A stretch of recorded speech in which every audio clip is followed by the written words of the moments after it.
Missing round 2, but we are back on track. We are back in action, and we have an excellent feature match lined up for you. What have we got, Nadir? This is Labrynth, which shouldn't be so shocking and surprising, I think, for some of you, but there's an interesting deck sitting across the table. It's Dinomorphia. Battle of the trap decks. So this should be very interesting. You know, we're going to be siding in counter traps, left, right, and center, wiretaps, counter, counter. What do you reckon? Oh, I was hoping you'd name 7 tools. 7? Oh, now you're going back. You went with wiretap there, okay. Yeah, not that old, it seems. But yeah, Justin is playing Dinomorphia, and Ben is on Labrynth on the bottom there. And for those of you unfamiliar with Dinomorphia, yes, this is not a glitch. It is currently 2-0. The way the deck works is, it plays a lot of trap cards, and it's effectively a fusion deck in some ways.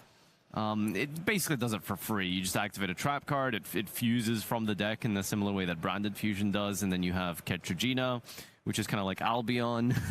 I don't know why I'm making this parallel. They all pay half your life points, they all, right? yeah, so the gimmick is you pay half your life points to do anything in the deck. So it's very normal to end up with, like, you know, 63 life points and stuff like that. It's pretty common, actually. And once you get down to 1, it's all free, right? Yeah, because it rounds up, funnily enough. That's how life point. You don't get decimal point life points in Yu-Gi-Oh! It's always rounded up. Just if anyone needed some Dinomorphia rulings here. And all the fusion monsters have effects that are better the less life points you have, right? I don't know about better. Yeah, they have one effect which sets your opponent's attack to, like, sure, yeah, your life points, and one effect that says any of your opponent's monsters that have more attack than your life points, their effects are negated. So when you only have 1 life point, that's a lot of monsters. What spell is that? Fossil Dig. It is Fossil Dig. Well, it is a dinosaur deck, so yeah, you can play Fossil Dig, and you're not searching Overraptor in this one. No. Sorry, we were really excited about that Dinomorphia turn, the Dinomorphia deck rather. We missed the Labrynth turn. So I think that was that a Chandragleer discarding Backjack for a welcome? And then Backjack, so cool, yeah. This card. Used to send it with Fiend Griefing back in the day. You know, send your Fiend and return a card from your opponent's deck to the extra deck, from the graveyard to the deck. Yeah, and then you get your Scarm Search and... No, you send Backjack. That's the point. Oh, you send Backjack. Yeah, and then true. Right. Yeah, you look at the top 3. Well, you know, you've got options, of course. So, Theritzia, I believe, is the normal summon here. Searching for... it probably would have been Domain. It also sets from deck, so which is kind of cool. You can't Ash it. And it looks like we are going to do a classic set 5. 5? Come on, go for 5. Labrynth, the Labrynth player right there. You set 2, I'm going to set 4. It's really cool that the Backjack effect essentially just stacks your deck in that way, because you can, in the end phase, use the Backjack, excavate the top card. You know what it is because you check the top 3. Then you set it, and then you get to, like, draw for turn. So, like, you get to, like, see your next draw as well in the process. So it's a good way to plan ahead. That's a big welcome, which is really cool.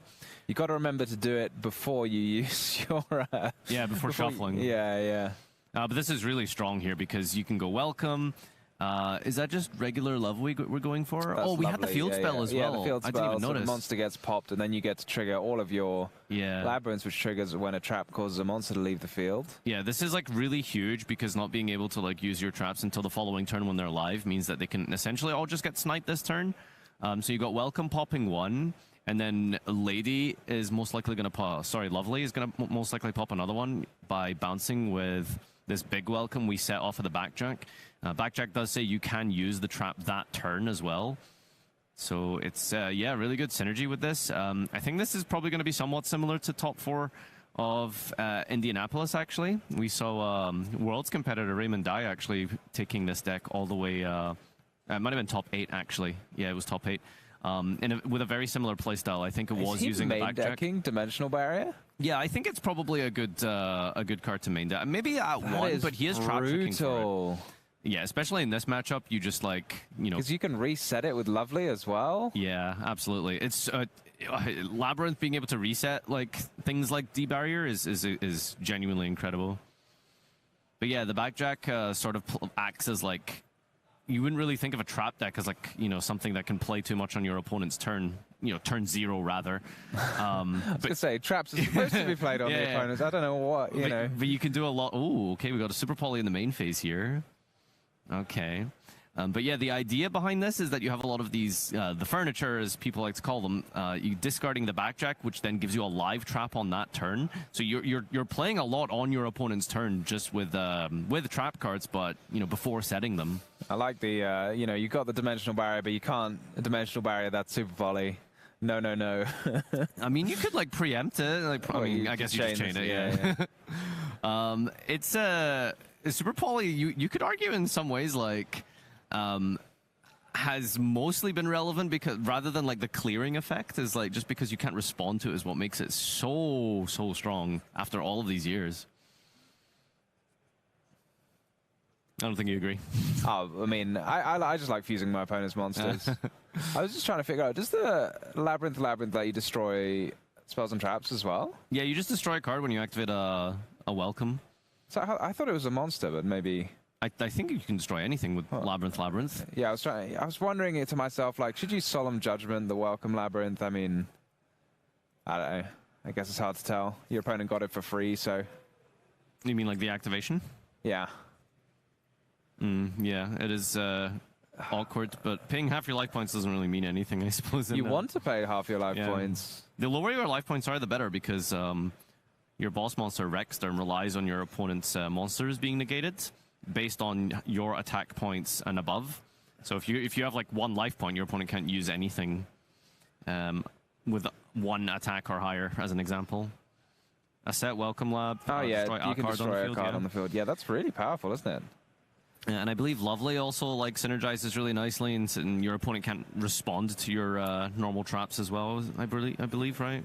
Yeah, I mean the dimensional barrier is still there as well, so. Yeah, I think like the debarrier by itself is just what's really like turning this around. And you can see here, there's a scoop from Justin realizing that once Labrynth really gets going and the engine's oiled, it's going to be game over, as it just accrues so much advantage and resources. Recycling those trap cards, getting new trap cards from the deck with Lady. All the monsters come back to your hand. It's so much fun playing Labrynth. I love it. You just like activate a trap, and then when it actually resolves, you think, right, so now I get to destroy one, and then I get to add 3 cards back from my grave to my hand. I get to summon something. It's so much fun. Yeah, like, as soon as something returns, there's like 4 triggers that just go off. It's really cool, and I think it's like one of the most interesting trap decks. I think sometimes people give a lot of criticism to trap decks just being very sort of like fire off your trap and then just hope for the best kind of thing, but it feels like it almost plays like a combo deck in some ways, right? Yeah, I mean it's based around traps which summon monsters, which isn't something that they you normally associate with traps. Normally you associate your traps with stopping your opponent from doing things, be it Solemn Judgment, be it Skill Drain or whatever, whereas the Labrynth traps all want to summon monsters, so I think that makes it a slightly different flavor of deck. Yeah, and lots of cool synergies as well with the bouncing monsters, as mentioned, with your own Labrynth trap cards. As for Dinomorphia, I think it's really unfortunate. The dice roll in this matchup feels super relevant. Getting all of your cards sniped in the end phase with the Labrynth, the Labrynth, and the Lady. So a huge amount of tempo swing there is just really unfortunate. But going first, going Theritzia, most likely going to be unimpeded. Labrynth does tend to play a lot on your opponent's turn. You can do a bunch of bouncing with the Big Welcome Grave effect if you get it in the grave with like Chanticleer or something. But you're not too worried about that in Dinomorphia. You are just really okay with your traps being set and just waiting. But there's an interesting card I wanted you to bring up that we saw in his deck list. What, in the Dinomorphia deck list? Yes. Wait, was it Dinomorphia or was it the Labrynth? We saw the bee. The bee. Oh, the bee was in the Dinomorphia. That's for getting second, though. It helps you set your traps. Yeah, it's a really cool card. So he's playing a card called Wannabe, which, I mean... Funnily enough, I first saw this being played in Labrynth to help you go faster, but then Labrynth have kind of got their own in-engine versions of it, but Wannabe lets you discard it during the end phase. It can be the end phase of your opponent's turn, and then look at some cards off the top of your deck, and then set a trap, and then you can use it again. So it helps you get going a little bit quicker. Somewhat slower backjack in some respects, but doesn't have the necessity of having to discard it. I mean, Wannabe is not an absolute king, unlike backjack. An absolute wannabe king. Is a wannabe. He is a wannabe king. All right, let's head on over to the table and check out game number 2 here.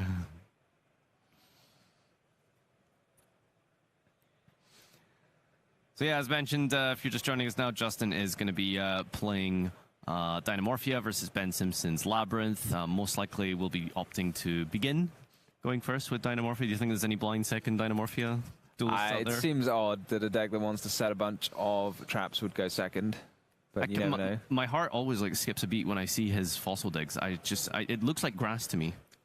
that grass looks greener. It's jump scare every single time. But anyway, this is a really good start. You just need Theritia. You really want this to resolve, though. So, that's unfortunate.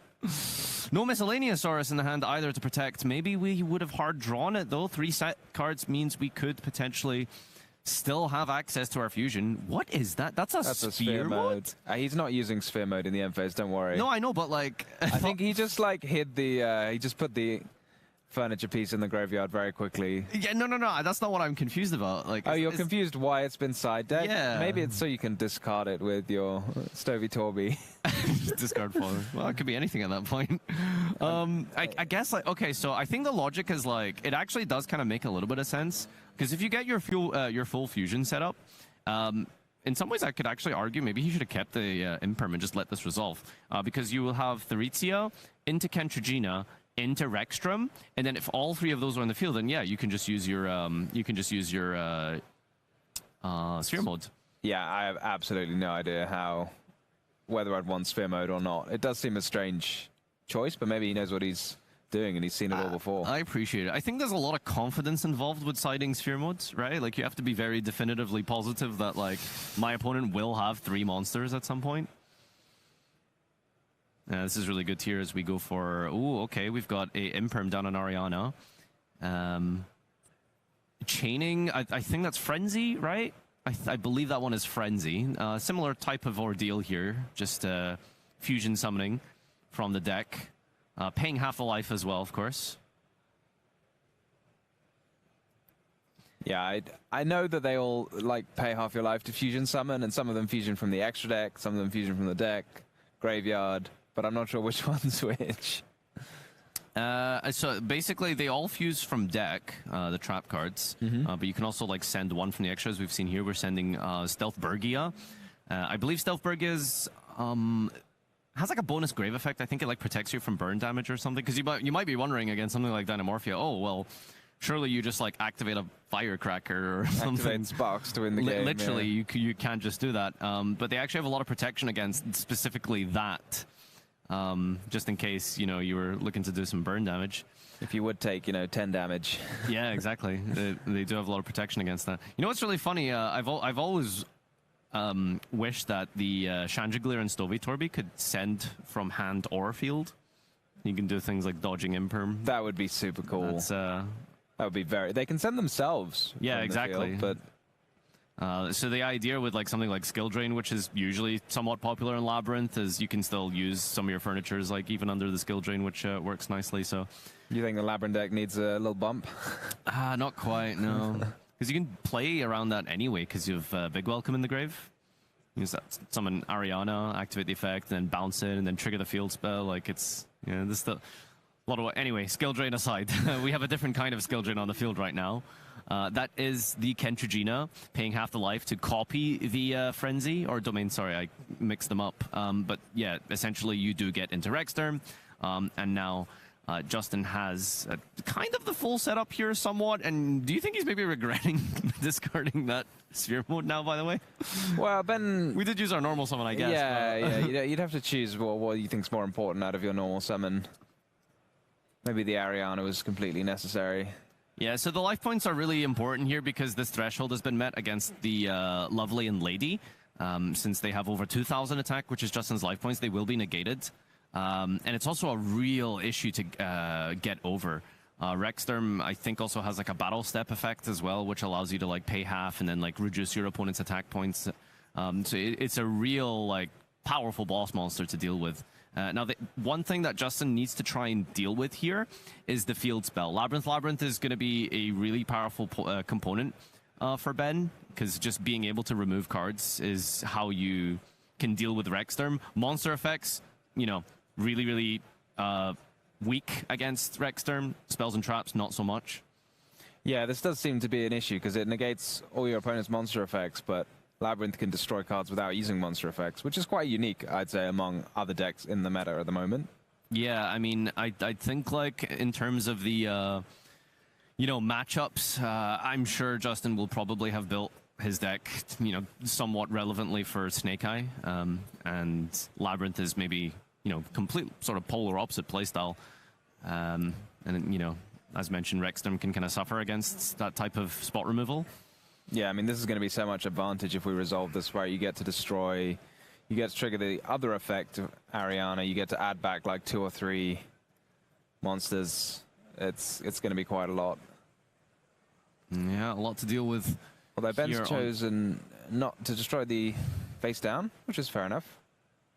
You get to destroy on resolution as well, which is like crazy. With the welcome? Sorry, the Labrynth? Yeah. Yeah. Yeah, it's like a mid-chain resolution. It's so powerful. It's something that always catches people out as well because, things like non-targeting works in a very similar way. Cards that resolve on resolution, cards that do something meaningful on resolution can catch people out a lot because you don't think you need to chain anything, and then suddenly a card that you would like to keep is now being selected, I suppose, technically, not targeted. Yeah, I mean, it's so much harder to respond like in the way that you want to. Like if your opponent targets one of your cards with infinite impermanence or something, you can chain to send it away or anything like that. Whereas in this case, you have to wait and let your opponent choose, so you can't really do anything about it. New threshold has been met here by Justin as another 50% of life points eliminated down to 1,000, which means now even your normal summons like Ariana will be prevented from activating against Rexstorm here. Just being able to pay half to fuse and then pay half again to reduce. Just, again, keep dipping those life points lower and lower, which is exactly where Dinomorphia wants to be. That's a good way of playing a Dinomorphia. And, your opponent attacks, you say, you fool. You've made all of my cards more powerful. Yeah. If Justin does end up in the player interview seat, I gotta ask like what the time solution is for Dinomorphia. Because it must be a real genuine concern, right? Like playing a deck that just pays half every single play. What's that old card? Life Equalizer? Yeah, like swap them around or something, right? Yeah, you make them both set as 3,000. It's currently forbidden, isn't it? Yeah, you can't use that anymore, but would have been cool. Self-destruct button, not quite in the format. Right, so whose turn is it? It's a trap deck sometimes it's playing on each other's turns so much here. Yeah, it's Justin's turn. I think he entered his battle phase and attacked, and we saw a welcome. Yeah, so we've got half the life points paid down here to reduce everything. Let me just bring up Rexstorm again to make sure that we got this battle effect down. But yeah, it's a case of just trying to clear up the rest of the field here on Justin's part. And yeah, having these like huge boss monsters in play with the new search, I believe, of Theritzia there. I think that might have been Sonic or Intact, which is essentially just protection. It's I think he went for, oh wow, okay, we've also got super polymerization. Just Starving Venom maybe? Don't need too much of your extra deck. You got lots of space in here, so check it to see what he's gonna go for. Yeah, it's quite important. What do we think that last trap card could be for Ben? So if it's something like a Daruma Cannon, this could really put the brakes on the game. Oh, Garura for double attack. This duel really is just multiples and divisibles of 2, huh? You start having to do a lot more arithmetic, yeah. Yeah. All right, we've got...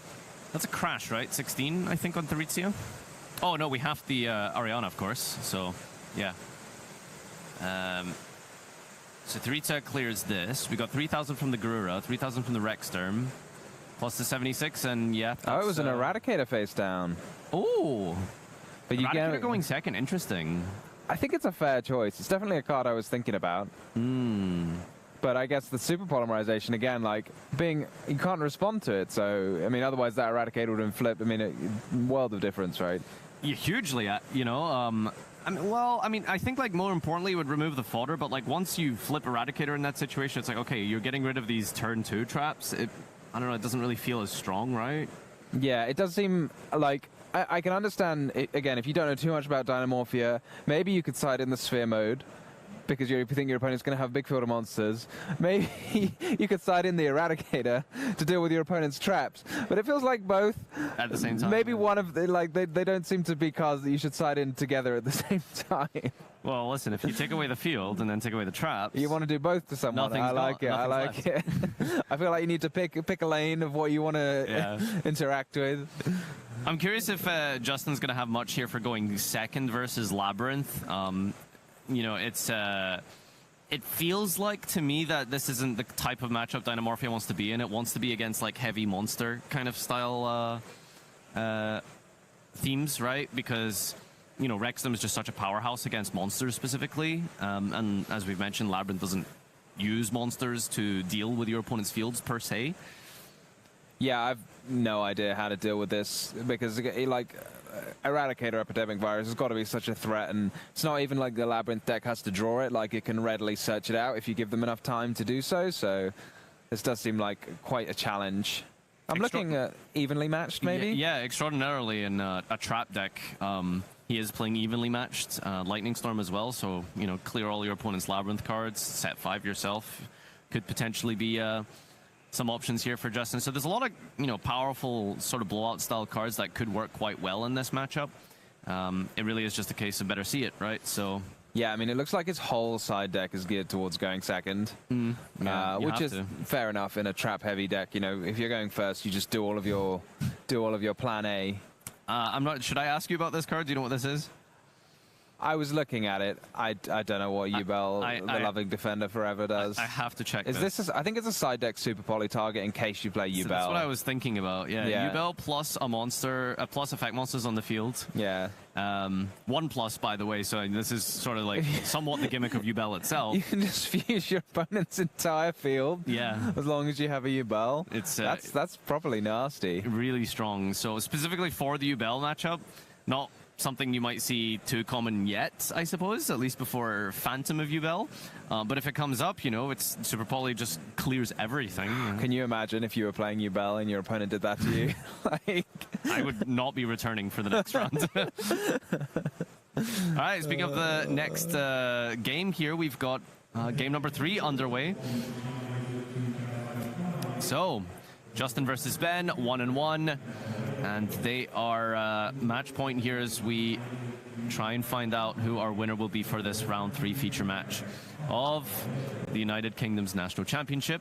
Oh, that's a Shifter. Shifter immediately chained by Stovey into Backjack. I mean, Shifter is kind of annoying for the Labrynth deck, but it feels like it's not annoying enough to, like, justify it. I wouldn't play it. Like, arguably, you could play Shifter in Labrynth to deal with, like, Snake Eye, for example, right?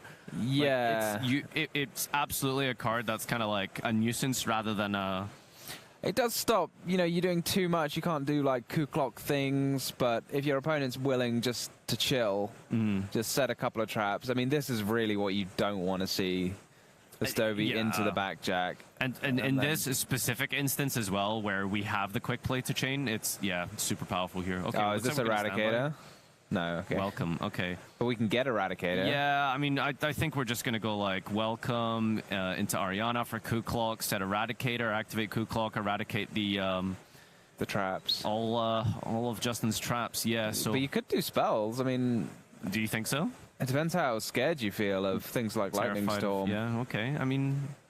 That's fair enough. Traps has got to make sense. He's going for, like, instantly, so Ben must be trying to go for some sort of standby play here.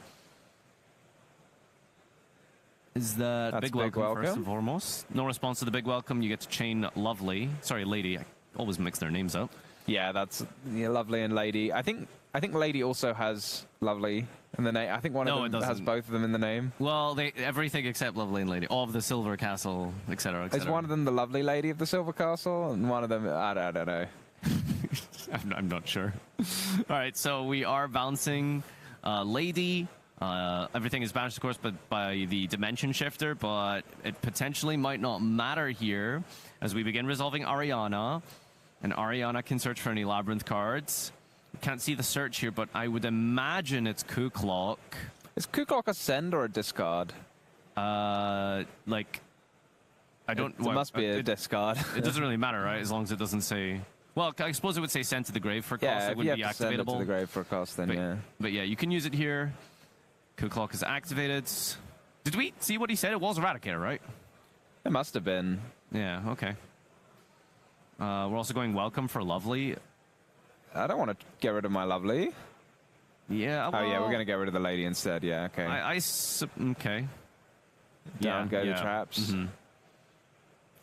I feel like this is somewhat preemptive, right? Because what you can do is you can.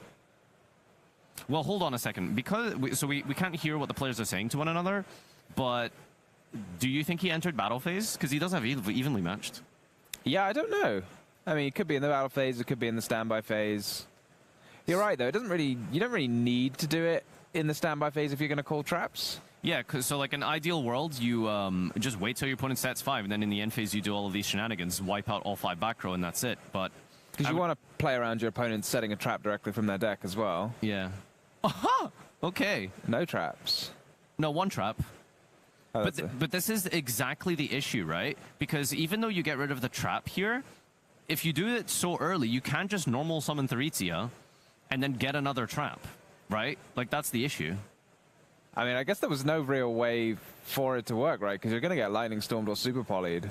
Yeah. So if you don't do it in the standby phase, you get lightning stormed, and it's not happening It's weird, either. right? Because you play around Lightning Storm, which is kind of what he's doing now, but then you kind of, maybe lose to some other option, right? Like, it was probably like the correct way in hindsight to play this, admittedly, but this is pretty strong still. Is that a Daruma cannon, I think? I mean, Shifter plus trick. Lightning Storm is really nasty because you can't really. There's no real way to. There's no recursion. Keep your resources afterwards. Use the second one. Oh wow, this is this is disgusting. Ben just out of cards now. He's lost a good chunk of his He's deck. literally down to 0. He has nothing. This is like a custom going second Dinomorphia hand, by the way. And now we normal summon Theritia. Yeah, I mean the hand is gone. Is it Theritia or is it Diplos? I think that's Diplos. Yeah, okay, unlucky. Can't be too good of a hand, Because the deck only runs like 1 of each Lovely and Lady now, so. I think you play 2 Lady, right? No, I think 1's pretty standard. 1 Lady? Yeah, because you don't really need to draw it. It's okay. Yeah, it's fine. I would play 2 Lady personally, even in heavy trap versions. But yeah, wow, that's a full field wipe. We got some damage, but I guess Justin doesn't really have anything else here. I guess he's considering linking off. I'm not sure if Gurura gets you the draw if it gets banished. No, it has to be sent to the graveyard. Right, yeah, so he probably just wants to leave that on the field for now, and then next turn get a draw if it lives. And I mean, you could make Dark if he runs that. Dark the Dark Charmer. Get rid of that Stovey Torby from the grave. Yeah, getting rid of Stovey's like pretty strong here. Okay, Chaos Angel, interesting. So a Dark Chaos Angel is what? Indestructible by battle, I believe? Light is what makes it unaffected, right? I think there was a card in Ben's hand. Well, it looks like Ben has just passed back here. So we're going to go Chaos Angel into attack mode. There's no normal. If he just left his field, he would have attacked. Would have been. Did he reveal his draw? It's a set cards. Yeah, you should reveal it. Oh, and that's game. All right, we got Arias and what appears to be a dead trap card there. That is over. Oh, no. Well, Dinomorphia has that I was not expecting. Here. I was watching the Labrynth player do the Labrynth things, and then it was just completely irrelevant. I thought he was in. I'm not gonna lie. I thought he was in such a good position with like the Kukok play into the Eradicator. It just seemed like that was absolutely game-winning levels of. It's a blowout, right? Eradicator, you would think like that's it, but no. I mean, you got to think that is a bit bad. Like when your opponent's running like 20 trap cards and you eradicate it for 0 traps and then get demolished by the spells in their hand, of which they're probably one, like, right? Yeah. So not great. The dimension shifter there actually did end up putting in a lot of work, admittedly. I was a doubter initially because I don't think it's that great against Labrynth, but when you pair it with mass removal, yeah, I think it's a bit of a break on the engine, and then when you've broken down the engine a bit, then Lightning Storm becomes all the more powerful, because normally I think in Lab you can kind of deal with Lightning Storm a bit. You can have a backjack in the grave, you can do some things in the standby phase like we saw, but when you pair that with the shifter all of a sudden, it's just devastating. We saw Trap Trick got hit there by the Lightning Storm, and I'm curious if we never see anyone go Trap Trick into like Waking the Dragon or anything like that. You know, I'm waiting for the day to see that occur, but I suppose it just doesn't do much by itself. You'd think like post side something like that would be really strong. That would be quite funny. I mean, you've got a. Does it work off evenly matched? No, right? Because it'll go face down. So yeah, it's a little bit. It's like loses to evenly, but it's decent against Lightning. So I don't even know what target you'd summon. Would it just be Last Warrior? Ultimate Falcon? What's your favorite Waking target? Exterior? Oh, that's pretty good as well. Yeah, true. I guess you can run all of them. It's not like the Labrynth deck is short of extra deck space. Yeah, extra deck space. So. But yeah, the story today is Dinomorphia coming out on top here. The superior trap deck. Apparently. It's been established. Apparently. Although not that many traps were used by Dinomorphia in the making of that duel, but you know. Yeah, again, it has to be credit where credit is due. Justin, did really well there and, played that as well as you can play with Dinomorphia. Showing us a big mixture of the strategies there. The staple powerhouse, field wipes, as well as just how well you can control a field with Rexstorm, putting in so much work in game number 2 specifically. So all-rounded deck somewhat, I think. He's definitely optimized it to a position of contention. I guess. I mean, the Super Poly was what impressed me the most. Like impressive, yes. It was. Well, as in, like, in that game, it put in the most work, I think. 100%. It was present in all the games. Yeah, because turning off the Eradicator in game 2 is, so huge, and then removing and banishing all of those monsters combined with the Shifter in game 3, really strong.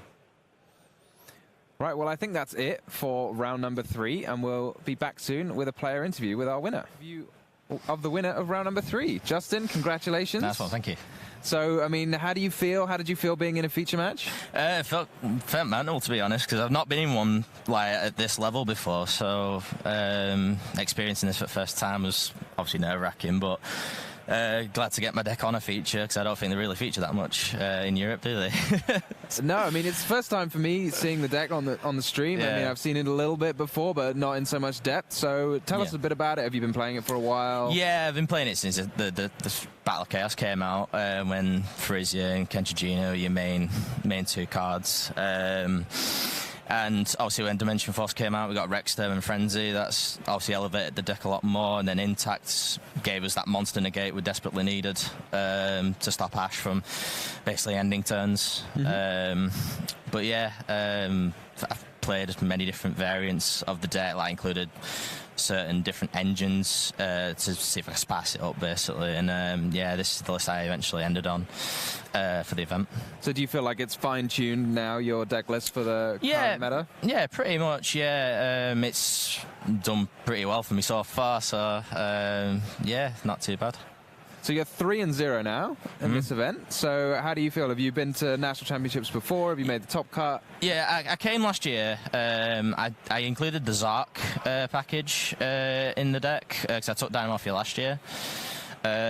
Won 4, lost 6, so mediocre sort of record. But obviously my main aim was to better that record. Because I'm not expecting to get top quarter or anything, but at the moment it's doing all right. And I think the choices so far have paid off. So yeah, I mean, like 3-0, fantastic start. You can't really get any better than that. Yeah. So how do you feel about your matchups? How did you feel playing against Labrynth? Yeah, Labrynth's always a really tricky matchup for me personally. I've never really liked playing against it. But yeah, I was glad to win against that one, especially under the pressure of the feature table. I kind of knew my opponent a little bit as well, so that sort of friendly rivalry, so to speak, kind of kicked in as well, kind of joking about having double Lightning Storm in that game 3 and Super Poly pretty much every game, I think it was as well, so kind of really helped there. Yeah, I mean, Super Poly seemed like a very clutch card for you. Is that what do you, I don't know, what's your most important cards in your deck? Well, outside of the Dinomorphia stuff, Crossout's pretty good for me because if I don't have access to the Intact, then I at least have some form of Ash Negate. Super Poly just to out certain boards. I've got a copy of You by the Loving Defender in the side, specifically for the U-Bomb matchup, because that and Mikanko are like my worst matchups. simply because Rex does nothing to them. And that, so obviously Rex it's a pain, and long may it continue. Oh, that's really interesting. I hadn't really thought about that being such a bad matchup because all of their monsters have 0 attack, right? Yeah, and they just reflect the damage back at you, so you can't banish intact to protect yourself because they're the ones taking damage, technically. Oh, that's really interesting. But I think it'll be something we have to think about more next format when there's a few more Yubel cards. Yeah. It sounds like you're ahead of the curve. You're already prepared. I suppose so, yeah. Have you got any surprises for, the Snake Eye players? I did face Kashtira Snake Eyes in round 2, and they had to start off with the Kashtira stuff, and I have a decent matchup going first against Kashtira, so bring out Rexton before they can activate the first special summon that they have, and if I can protect the Rexton, then they've not really got too much of a choice in surrendering, really. Excellent.